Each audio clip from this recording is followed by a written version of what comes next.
लक्ष्य the goal achiever.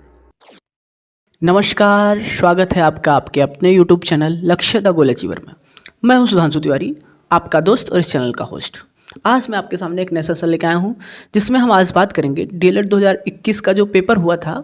उस पूरे परीक्षा में कई विषय रहते हैं, उसमें संस्कृत विषय का जो प्रश्न पत्र आया था, किस प्रकार से उसका पेपर था, आज हम पूरे पेपर का एक बेहतरीन हल निकालेंगे। और ये वीडियो उन लोगों के लिए इम्पॉर्टेंट है जिनको आगामी सत्र में अपना डीएलएड, बीएड या किसी अन्य टीचिंग एग्जाम का पेपर देना है।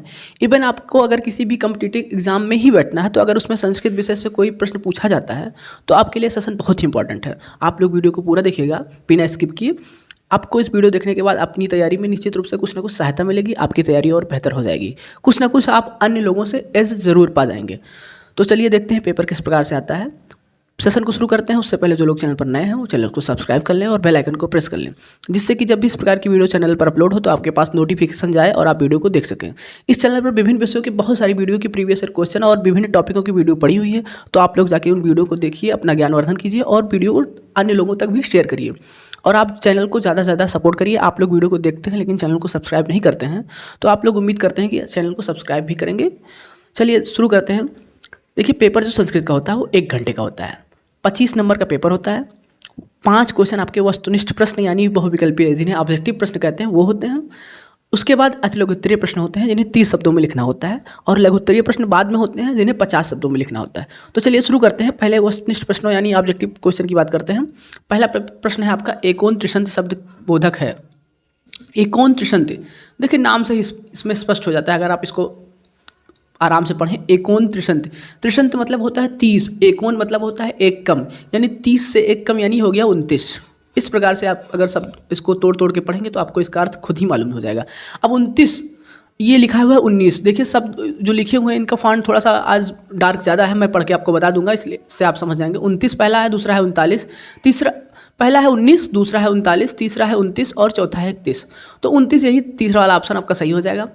उम्मीद करते हैं आपको समझ में आया होगा। अब अगले प्रश्न पर बढ़ते हैं। लट लकार प्रथम पुरुष बहुवचन में दा धातु का रूप है। लट लकार यानी वर्तमान काल वाली बात की जा रही है यहाँ पे, प्रथम पुरुष बहुवचन। तो अगर हम प्रथम पुरुष बहुवचन की बात करें तो ये जो होता है ददती ददती जो होता है, ये प्रथम पुरुष बहुवचन में होता है।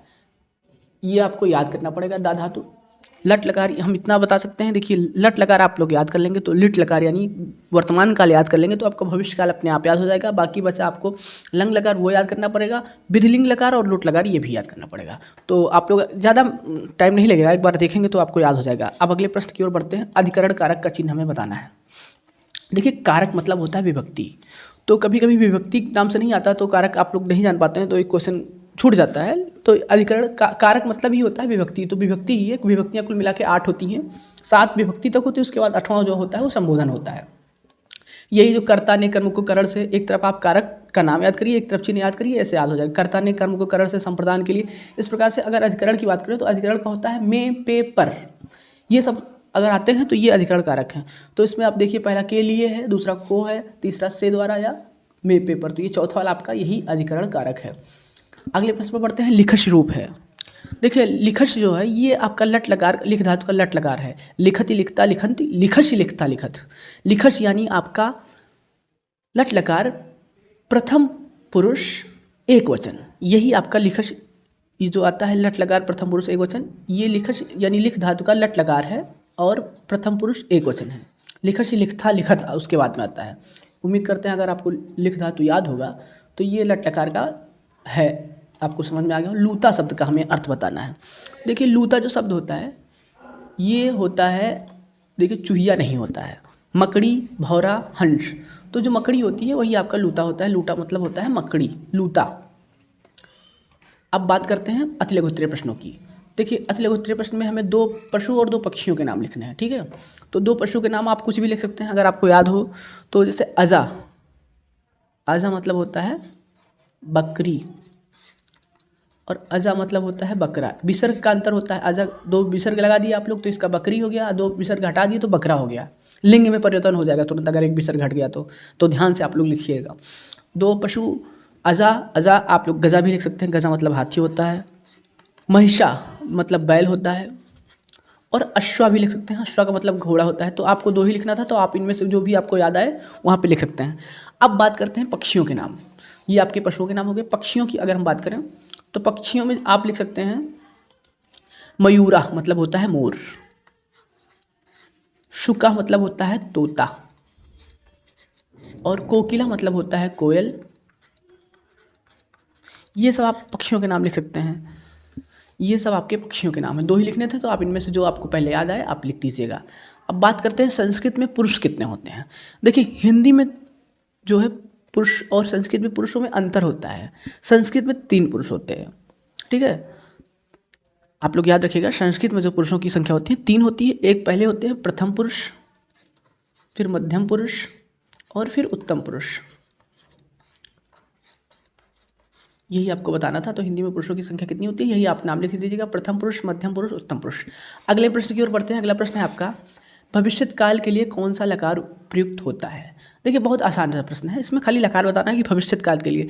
तो मैं आपको बता चुका हूँ। अगर आप बात करें लट लकार की तो ये वर्तमान के लिए प्रयोग होता है, ठीक है। और लंग लकार ये जो ऐसा लिखा रहता है ये आपका भूतकाल के लिए होता है।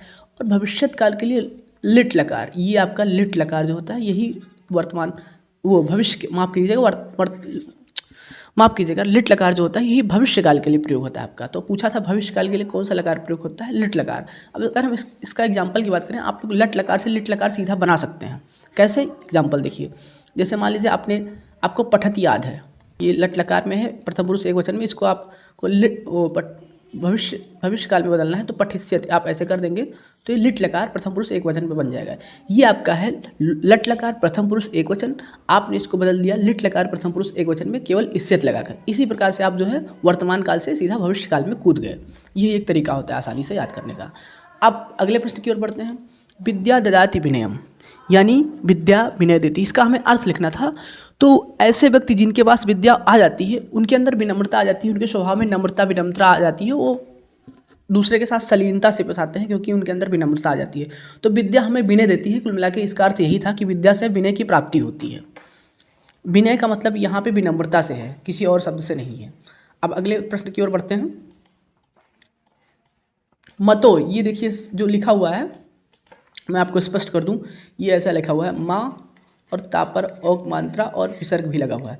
मतो शब्द किस विभक्ति और वचन में है तो ये हमें बताना है। तो अगर आपको ये शब्द रूप याद हो तो जो मतो शब्द है ये द्वितीय विभक्ति और बहुवचन में लिखा हुआ है। द्वितीय विभक्ति बहुवचन। मतो शब्द किस विभक्ति और वचन, देखिए विभक्ति और वचन से जो है चाहे आपके शब्द रूप हो धातु रूप हो 3 प्रश्न या 2 प्रश्न कम से कम आ ही रहे हैं लगभग सब पेपर में, मैंने ये देखा है। तो अगर आपको शब्द रूप और धातु रूप, शब्द रूप में आपको जो है अकारांत और इकारांत 2 शब्द टाइप के रूप होते हैं। एक जो होता है वो पुरुषवाचक होते हैं, स्त्रीवाचक 2 टाइप के होते हैं। और आपके जो धातु रूप में 5 होते हैं, लट लकार, लंग लकार, लिट लकार और लोट लकार और विधिलिंग लकार। ये 5 किसी एक शब्द का धातु रूप याद कर लीजिए और शब्द रूप में आपको अकारांत इकारांत दोनों याद करना पड़ेगा। कम से कम 3 प्रश्न आपके हो जाएंगे आसानी से। अब बात करते हैं अगले प्रश्न की तरफ। गम धातु के लंग लकार, यानी लंग लकार मतलब हो गया भूतकाल। याद रखिएगा लंग लकार की बात की जा रही है तो भूतकाल में हमें प्रथम पुरुष का रूप लिखना है, तीनों रूप, एक वचन, द्विवचन, बहुवचन। तो अगर हम लंग लकार की बात करें गम धातु की तो ये देखिए वैसे तो होता है गच्छति गच्छता गच्छन्ति, लेकिन लंग लकार में जो है ये अगच्छत हो जाएगा। अगच्छत ये एक वचन हो गया। अगच्छताम, नीचे आपका ये जो हलंत लगेगा जरूर, अगच्छत, अगच्छताम और अगच्छन, ये आपके लंग लकार के प्रथम पुरुष के तीनों रूप हो गए, एक वचन, द्विवचन, बहुवचन। अब बात करते हैं लघु उत्तरीय प्रश्नों की। लघु उत्तरीय प्रश्नों की तरफ अगर हम बढ़ें तो संज्ञा का प्रयोग करते हुए लट लकार प्रथम पुरुष में 4 वाक्य संस्कृत में लिखिए। देखिए लट लकार का प्रयोग करते हैं यानी वर्तमान काल में हमें प्रथम पुरुष में 4 वाक्य लिखने हैं। प्रथम पुरुष मतलब कि जो नाम वाले होते हैं उन्हीं की लिखना है। जैसे आपका प्रथम पुरुष मतलब होता है मैं या ना किसी का नाम लिखना है, वो आपको नहीं लिखना है कि तुम, यू, आम, वो सब नहीं लिखना है। आपको प्रथम पुरुष की बात की जा रही है, जैसे नाम लिखना है आपको। अगर वर्तमान काल की बात करें तो जैसे रमा, मान लीजिए कोई नाम है रमा गच्छति, रमा जाती है, क्योंकि आपको यहाँ पे लट लकार लिखना है तो वर्तमान काल आप लोग ध्यान रखिएगा, रमा गच्छति। अगला लिख सकते हैं हम लोग बालकः गच्छति, बालक जाता है, बालकः गच्छति। इति जो है आखिरी में रहेगा। अगर आपने इंग्लिश में पढ़ा होगा ऐसे वाक्य जिनके अंत में, क्रिया के अंत में ता है, ती है, ते आते हैं, इसी प्रकार से संस्कृत में भी आप लोग याद कर सकते हैं, इनकी लास्ट में ती जरूर आएगा, ता, ती, ते। तो ये भी वर्तमान काल के ही, इससे आपको अंदाजा लग सकता है। रमा गच्छति, रमा जाती है, बालका गच्छति, बालक जाते हैं, और बालिका पठन्ति। इस प्रकार से आप ये भी लिख सकते हैं कि जो है बालिका पठति, बालिका पढ़ती है। इसमें आपको केवल लट लकार ही लिखने हैं वर्तमान काल वाले। और रामः पठति यानी राम पढ़ता है। इस प्रकार से आपको 4 वाक्य लिखने हैं, तो आप लोग 4 वाक्य आसानी से लिख सकते हैं। अब अगले प्रश्न की तरफ बढ़ते हैं। अस्मत् शब्द का रूप प्रथमा, तृतीय, चतुर्थी व सप्तमी विभक्ति के तीनों वचनों में लिखना है। तो ध्यान दीजिएगा, अगर हम यहाँ पे जो है प्रथम पुरुष की बात करें, यहाँ पे आप लोग ऐसे लिखिए, प्रथमा विभक्ति, तृतीया लिखनी है हमें, और चतुर्थी लिखनी है, और सप्तमी लिखनी है। तो आप लोग इधर ऐसे डाल दीजिए, और यहाँ पे एक वचन, द्विवचन और बहुवचन, ऐसे आप समझ सकते हैं। अब अस्मत् का जो है प्रथमा विभक्ति तीनों वचन में लिखना है हमें, तो यहाँ पे आप लोग लिखिए अहम। मैं मतलब होता है, अस्मत् का मतलब मैं होता है, उसी का सब हमें लिखना अहम, आवाम और वयम। हलंत लगा हुआ है। तृतीया रूप अब हम लिखते हैं, ये देखिए, ये जो माँ है, माँ के नीचे हलंत है, ये उसी का यहाँ पे मैंने गलती से नीचे लिख दिया है। अब तृतीया विभक्ति में अहम का हो जाता है मया, ठीक है। इसका हो जाएगा आवाभ्याम, आवाभ्याम। और इसका जो हो जाएगा तृतीय विभक्ति का बहुवचन, ये अस्मा भी हो जाएगा, अस्मा भी, अस्मा भी। आधा सा है, मापराग मात्रा मा है, भापर छोटी मात्रा भी है, अस्मा भी हो जाएगा। अगर हम चतुर्थी विभक्ति बात करें, एक द्विवचन और बहुवचन, तो ये चतुर्थी में हो जाएगा मध्यम। उसके बाद फिर ये आवाभ्याम उसका सेम ही रहेगा, और अस्मयाम, अस्मभ्याम, ये अस्मा भी है, इसका अस्मभ्याम हो जाएगा। आप लोग ध्यान से देखिए, अस्मभ्याम। आ आधा सा, मा आधा भा या परागमंत्र या, और माँ हलंत है, अस्मभ्याम हो जाएगा। अगर सप्तमी की बात करते हैं तो ये हो जाएगा मई, ये आपका द्विवचन में आवयो, आवयो। राइटिंग पे आप लोग ना जाइएगा, आप लोग खाली शब्दों को सुनते रहिए, आप लोग लिख जाएंगे, क्योंकि राइटिंग हमारी अभी अच्छी नहीं है इस पर। अस्मासु छोटा सा है, आ छोटा सा, मापराग मंत्रा माँ, और सापर छोटे मात्रा से। इस प्रकार से आप लोगों ने देखा कि अस्मत् का जो है प्रथमा, तृतीय, चतुर्थी और सप्तमी विभक्ति के तीनों वचन हमें लिखने थे, तो ये तीनों वचन हो गए, आप लोग नोट कर लीजिएगा। अब बढ़ते हैं अगले प्रश्न की तरफ। 1 से 10 तक की जो संख्याएँ होती हैं, उन्हें हमें संस्कृत में लिखना है। तो अगर हम 1 से 10 तक की संख्याओं की बात करते हैं, तो ये जो है संख्याएँ होती हैं आपकी एका, 1 2 3 4 5 6 7 8 9 10। 1 को आप एका लिख सकते हैं, 2 को आप दुई लिख सकते हैं, 3 को आप त्रय लिख सकते हैं या त्रि लिख सकते हैं, जो आपका मन हो वो लिखिए। 4 को आप चत्वारि लिख सकते हैं, 5 को आप पंच लिख सकते हैं, 6 को आप षष्ठ लिखिए, 7 को आप सप्त लिखिए, अष्ट, 9 और 10। ये आप लोग 30 तक अगर आप लोग याद कर लेंगे तो इसी के अंतर्गत आ जाएगा आपके पेपर में, आप लोग आसानी से कर सकेंगे। अब बात करते हैं अधोलिखित श्लोक का अर्थ हमें बताना है। देखिए श्लोक आता है एक ना एक, जरूर श्लोक आता है, और देखिए श्लोक एक ना एक आपके पेपर में आएगा, एक श्लोक आता है, उसका अनुवाद करना रहता है, और आपके अनुवाद आते हैं या तो हिंदी से संस्कृत में अनुवाद करना रहता है आपको, या संस्कृत से हिंदी में अनुवाद करना रहता है। तो अगर आपको अनुवाद अच्छे से तैयार हो जाएगा तो आपके लिए कम से कम 5-6 नंबर मुफ्त में मिल जाएंगे, अगर आपने अनुवाद तैयार कर लिया तो। अब बात करते हैं इस श्लोक की। श्लोक लिखा हुआ है, काक चेष्टा बको ध्यानम स्वान निद्रा तथ्योचा अल्पहारी गृह त्यागी विद्यार्थी पंचलक्षण। देखिए ये श्लोक आपने बचपन में कहीं ना कहीं सुना तो होगा ही आज तक। ये विद्यार्थियों के जो लक्षण होते हैं उनके बारे में बताया गया है। काक चेष्टा यानी कौवा जो होता है उसकी तरह चतुराई होनी चाहिए। बको ध्यानम बगुले की तरह ध्यान किया जाए। चेष्टा मतलब होता है जो चतुराई होती है। काक मतलब होता है कौवा, चेष्टा मतलब होता है चतुराई, बको मतलब होता है बगुला, ध्यानम मतलब होता है ध्यान करना, श्वान मतलब होता है कुत्ता, निद्रा मतलब होता है जो नींद होती है कुत्ते की, उसकी बात की जा रही है। तथ्योचा यानी अथवा और, अल्पहारी यानी आहार मतलब होता है खाना, और अल्प मतलब कम खाने वाला, गृह त्यागी यानी जो घर का त्याग कर देता है, विद्यार्थी यानी जो विद्यार्थी, पंचलक्षणम 5 लक्षण होते हैं। अब इसका हम सामूहिक अर्थ निकालते हैं तो काक चेष्टा बको ध्यानम स्वान निद्रा तथ्योचा अल्पहारी गृह त्यागी विद्यार्थी पंचलक्षणम, यानी कौवे की तरह चतुर, बगुले की तरह ध्यान और कुत्ते की तरह नींद, यानी कुत्ता आपको देखिए थोड़ी सी आवाज़ होती है तो वो जाग जाता है, कुत्ते की तरह नींद और कम खाने वाला तथा ग्रह का त्याग करने वाला, यही 5 लक्षण विद्यार्थी के होते हैं। यानी जो जिसका कौवे की तरह जो चतुर होता है, बगुले की तरह जिसका ध्यान होता है, जो कुत्ते की तरह कम सोता है और कम खाने वाला होता है और घर का त्याग करने वाले, ये 5 लक्षण अच्छे विद्यार्थियों के होते हैं। तो उम्मीद करते हैं हम ये 5 लक्षण आप लोगों के होंगे अगर आप अच्छे विद्यार्थी होंगे। अब अगले प्रश्न की ओर बढ़ते हैं। अनुकरण वाचन के उद्देश्य बताइए। अगर अनुकरण वाचन की बात करें तो अनुकरण मतलब होता है किसी चीज़ को देख करके बाद में उसको दोहराना, वही रिपीट करना। जैसे छोटे बच्चे होते हैं वो अनुकरण ही करते हैं, अनुकरण देख करके ही सीखते हैं। तो यहाँ पे अनुकरण वाचन के उद्देश्य के बारे में बताया गया है। देखिए अनुकरण वाचन से अगर कोई टीचर अब कुछ पढ़ा रहा है तो बच्चे में जो है वाचन की शुद्धि आ जाती है, जो बच्चा बोलना सीख जाता है, सभी शब्दों वर्णों का जो उच्चारण स्थान उसे पता चल जाता है, जो आप उसके उच्चारण कौशल में गलतियां हैं और गलतियों में सुधार हो जाता है। तो ये सब आपके अनुकरण वाचन के उद्देश्य हैं और अनुकरण वाचन से आप किसी चीज़ को सिखा सकते हैं आसानी से करके, वो जो देखेगा आपके सामने वही वो सीखेगा। अब बात करते हैं अनुवाद की तरफ बढ़ते हैं। अनुवाद में संस्कृत में अनुवाद करना है हमें। देखिए 4 आपके अनुवाद हैं। तुम पढ़ते हो, पढ़ते हो, ये देखिए जाते हो, खेलता है, ये सब आपके लट लकार हैं, यानी वर्तमान काल है। आप लोग इस अगर ध्यान से देखें तो सबसे पहले बात करते हैं तुम पढ़ते हो।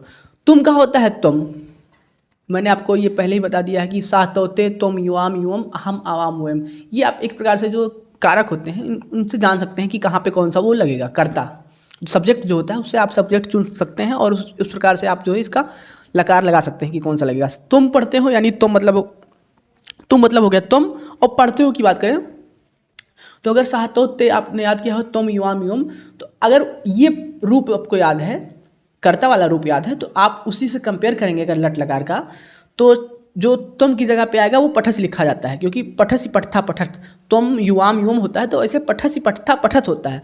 तो जहाँ पे तुम लिखा है अगर आप पट धात के लट लकार का जो है कंपेयर करेंगे तो वहाँ पे पठस लिखा जाएगा, तो वो पठस यूज होगा, तुम पठसी। कौन से कर्ता के साथ कौन सा प्रेडिक्ट लगेगा सब्जेक्ट के साथ, आप वहाँ से आसानी से कंपेयर करके लिख सकते हैं, तुम पठसी। उम्मीद करते हैं जो आपको समझाना चाहता था वो समझ गए होंगे। अब बात करते हैं हम दोनों जाते हैं। हम दोनों, देखिए अहम आवाम वयम होता है, अहम मतलब होता है मैं, आवाम मतलब होता है हम दोनों, वयम मतलब होता है हम सब। तो यहाँ पे हम दोनों की बात की जा रही है तो आवाम। अब जैसे जहाँ पे हम दोनों लिखा है ऐसे आप जो है अगर लट लगा के उस रूप में जाएंगे तो गच्छावा हो जाएगा, गच्छामि गच्छावा गच्छामा, उत्तम पुरुष द्विवचन यहाँ पे लगेगा, गच्छावा के बाद विसर्ग है आप लोग लगा लीजिएगा। अब है अगला मैं प्रतिदिन खेलता हूँ। मैं मतलब हो गया अहम, प्रतिदिन मतलब हो गया है प्रतिदिनम, और खेलता हूँ यानी क्रीडामि, क्योंकि यहाँ पे मैं है अहम तो क्रीडामि क्रीडावा क्रीडामा यानी क्रीडामि हो जाएगा, उत्तम पुरुष एक वचन। उम्मीद करते हैं आपको समझ में आया होगा। अब वे सब बाजार गए, ठीक है, वे सब यानी साह तो ते, साह मतलब होता है वाह, तो मतलब होता है वे दोनों, और ते का मतलब होता है वे सब, तो ते। और उसके बाद है बाजार गए, तो सबसे पहले जानते हैं कि वे सब का हो गया ते। अब बाजार का जो संस्कृत होता है वो होता है आपड़म, आप लोग इसको याद रख लीजिएगा, ते आपड़म। और अगच्छाम, देखिए ये लंग लकार है यानी भूतकाल, तो यहाँ पे अगच्छाम का प्रयोग होगा। तो ये आपके जो है अनुवाद हो गए। अब बात करते हैं अगले प्रश्न की। लंग लकार किस काल के लिए प्रयुक्त होता है, 2 उदाहरण हमें देने हैं। तो लंग लकार जो होता है ये आपका जो है लंग लकार मतलब होता है भूतकाल, लट लकार वर्तमान काल, लंग लकार जो होता है भूतकाल, और लिट लकार जो होता है आपका वो भविष्यकाल के लिए होता है। ये 3 ही मेन रूप से आपके पूछे जाते हैं, लेकिन आपको तैयार 5 करने हैं। अब इसके 2 उदाहरण देने हैं, तो उदाहरण की बात करते हैं हम, यानी हमें भूतकाल के 2 उदाहरण देने हैं। यानी तुम अपठा यानी तुम पढ़ते हो, तो तुम अपठा, और एक उदाहरण और देते हैं यूयाम अपठत यानी तुम दोनों पढ़ते हो। अपठत यहाँ पे लिख लीजिएगा आप लोग, युवाम अपठत। तो ये आपके अगर आपको लंग लकार आता होगा तो आप उदाहरण आसानी से लिख जाएंगे। अब उम्मीद करते हैं आपको सेशन अच्छा लगा होगा। आपको वीडियो अच्छी लगी हो तो ज़्यादा से ज़्यादा शेयर करिएगा। धन्यवाद।